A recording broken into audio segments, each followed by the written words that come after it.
Olá, meus irmãos, sejam bem-vindos a mais um Palavra Encarnada, nossa meditação diária a partir do Evangelho. E o Evangelho de hoje, segunda-feira, dia 27 de janeiro, está em Marcos, capítulo 3, versículos de 22 a 30. Mais uma vez, nós nos reunimos em nome do Pai, do Filho e do Espírito Santo. Amém. Vinde, Espírito Santo, vinde por meio da poderosa intercessão do Imaculado Coração de Maria, vossa amadíssima esposa. Vinde, Espírito Santo, vinde por meio da poderosa intercessão do Imaculado Coração de Maria, vossa amadíssima esposa. Vinde, Espírito Santo, vinde por meio da poderosa intercessão do Imaculado Coração de Maria, vossa amadíssima esposa. Diz o Evangelho de hoje. Naquele tempo, os mestres da lei, que tinham vindo de Jerusalém, diziam que ele estava possuído por Beelzebu e que pelo príncipe dos demônios ele expulsava os demônios. Então Jesus os chamou e falou-lhes em parábolas. Como é que Satanás pode expulsar a Satanás? Se um reino se divide contra si mesmo, ele não poderá manter-se. Se uma família se divide contra si mesma, ela não poderá manter-se. Assim, se Satanás se levanta contra si mesmo e se divide, não poderá sobreviver, mas será destruído. Ninguém pode entrar na casa de um homem forte para roubar seus bens, sem antes o amarrar. Só depois poderá saquear sua casa. Em verdade vos digo, tudo será perdoado aos homens, tanto os pecados, como qualquer blasfêmia que tiverem dito. Mas quem blasfemar contra o Espírito Santo, nunca será perdoado, mas será culpado de um pecado eterno. Jesus falou isso porque diziam, ele está possuído por um espírito mau. Meus irmãos, nós continuamos aqui acompanhando ao longo da semana o Evangelho de São Marcos e nós já vimos Jesus realizar muitos milagres e já vimos também que começou o embate de Jesus com alguns mestres da lei. E nesse trecho, os mestres da lei, eles fazem aquilo que é muito próprio daqueles corações obstinados no mal. Mesmo vendo o sinal da graça de Deus, mesmo vendo o poder de Deus se manifestar, mas nega, não quer saber.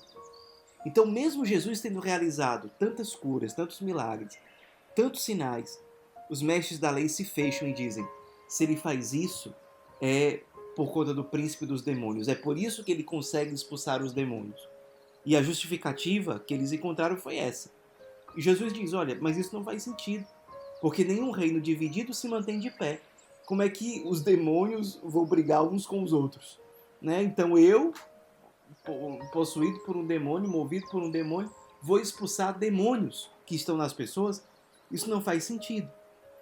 E aí Jesus aproveita o ensejo para falar sobre o pecado contra o Espírito Santo. E diz, olha, qualquer pecado, qualquer blasfêmia vai ser perdoado. Mas não o pecado contra o Espírito Santo, que é exatamente o que os mestres da lei estão fazendo aqui. Então Jesus está pegando esse tipo de pecado deles e dizendo, olha, esse tipo de pecado é o pecado contra o Espírito Santo, e pecado contra o Espírito Santo não tem perdão. Por quê, pessoal? Porque o pecado contra o Espírito Santo é exatamente a obstinação em permanecer no mal. É um fechamento voluntário à graça de Deus. A pessoa se volta contra Deus, ela não quer saber de Deus. É por isso que o pecado contra o Espírito Santo não tem perdão, porque a pessoa não quer ser perdoada, a pessoa não se abre. Não é que Deus não queira. Deus quer, óbvio, que a pessoa se converta, mude, mas a pessoa se fecha. Usando mal a sua liberdade, ela se volta contra Deus. Não quer se abrir. Ela não quer saber. Ela diz, como Lúcifer, não o servirei e pronto. Não volta as costas contra Deus e não quer saber. Esse pecado não tem perdão porque a pessoa, usando mal a sua liberdade, ela se nega a servir a Deus. Ela se volta contra Deus. Mas eu queria propor para a nossa reflexão o seguinte ponto. Jesus é muito claro, pegando aquilo que os mestres da lei estavam dizendo, que Jesus diz, olha, um reino dividido, ele não se mantém de pé. E tem um sentido mais fácil da gente pegar, que é, olha, se nós como irmãos, irmãos de igreja, irmãos de comunidade, estamos divididos, nossa comunidade não vai para frente. A igreja se mantém porque ela é mantida pela graça de Deus e Nosso Senhor prometeu que as portas do inferno nunca prevaleceriam sobre a sua igreja. Mas a igreja, ela sofre nesse mundo quando os seus membros estão divididos entre si. Pessoas falando mal do Papa, dos bispos, dos padres, uma comunidade falando mal de outra, os fiéis de uma paróquia falando mal do pároco. A igreja vai se manter, mas vai sofrer nesse mundo.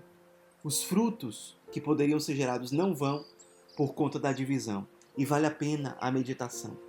Será que eu estou sendo, diante da igreja, diante da comunidade,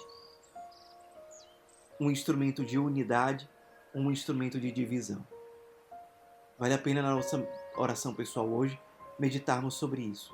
Você, irmão, aí na casa de acolhimento, você está sendo um instrumento de unidade ou de divisão? Lembrando que a palavra diabo vem da palavra divisão. É aquele que divide, que gera divisão. Na comunidade, na sua casa, você está sendo como Cristo, que une, que gera comunhão? Ou como o diabo, que divide, que afasta, que condena, que acusa? E um outro sentido que geralmente é pouco explorado. O nosso coração ele pode ser entendido como um reino, e se ele estiver dividido, ele não se mantém de pé. Por outro lado, se a nossa vida interior, nossa alma, nosso coração tem uma unidade, nossa vida interior é sólida e a gente não se abala por qualquer coisa.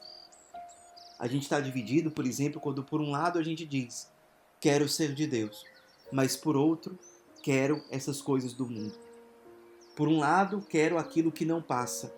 Por outro lado, nas minhas escolhas do dia a dia, priorizo as coisas que passam. Quero a vontade de Deus, por outro lado, quero agradar essas pessoas, mesmo quando o que elas esperam de mim não é algo que vai me aproximar de Deus. Isso é um reino interior dividido. Ele não se mantém de pé. Muitas vezes nós nos cansamos exatamente por causa disso, porque nós não fomos feitos para a divisão. Nós somos imagem e semelhança de Deus, que é amor, que é comunhão. Se nós estamos divididos na nossa vida interior, a gente adoece. E espiritualmente e às vezes fisicamente mesmo. Não tem como o ser humano dizer, quero uma coisa, mas na prática as escolhas dele estão indo na outra direção. Esse ser humano ele vai definhando, ele vai se tornando desesperançado, deixa de confiar. Vem o rancor, vem o ressentimento, o sentimento de fracasso, de tristeza, porque ele é dividido. Meus irmãos, na nossa oração pessoal, queria convidar para que a gente se volte sobre esse ponto. Será que o meu coração ele está sendo um reino dividido? E, consequentemente, ele vai ruir? Ou será que há unidade nesse coração? Há um só Senhor nesse coração e todas as escolhas que esse coração faz estão em comunhão com esse único Senhor? Será que tem sido assim?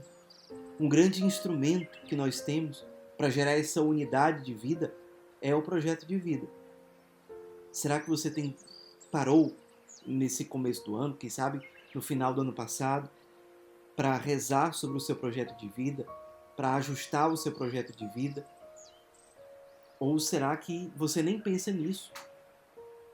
Nem pensa em harmonizar a vida de oração, vida pessoal, afetividade, serviço, comunidade, trabalho, estudo, família?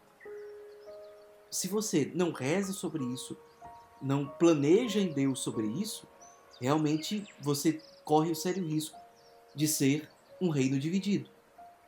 Porque você não tem clareza do que é prioridade, que horas viver isso, que horas viver aquilo, o que é que não pode ser esquecido, o que é que pode ser relativizado, o que é que não pode. Realmente a gente se perde. E se perdendo a gente cansa, fica frustrado, desanima e fica sem esperança.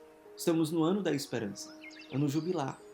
não permitamos que esse coração dividido tire a nossa esperança. Pelo contrário, vamos alimentar a nossa esperança por meio de uma vida baseada na unidade. O reino que é unido e que permanece, portanto, de pé.